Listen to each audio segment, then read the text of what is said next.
Taifa la Ghana ndio nchi ya kwanza kutoka ukanda wa Afrika Magharibi kufuzu kushiriki michuano ya kombe la dunia nchini Marekani mwaka ujao. Mwaka 2024 Ghana ilishindwa kufuzu kushiriki michuano ya kuwania ubingwa wa Afrika AFCON yatakayoandaliwa nchini Morocco. Ghana itakuwa inashiriki michuano ya kombe la dunia kwa mara ya 5 huku ikishiriki katika michuano hiyo kwa mara ya kwanza mwaka wa 2006.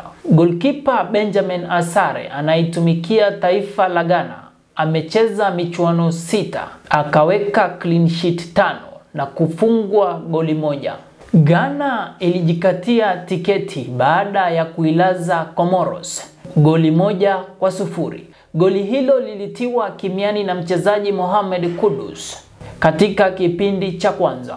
Tunisia na Ivory Coast wameshiriki michuano 9 katika michuano 10 ya kuwania kufuzu katika kombe la dunia na kutoruhusu kufungwa goli katika mechi zote 9, huku wakijiunga na mataifa kama Korea na Japan.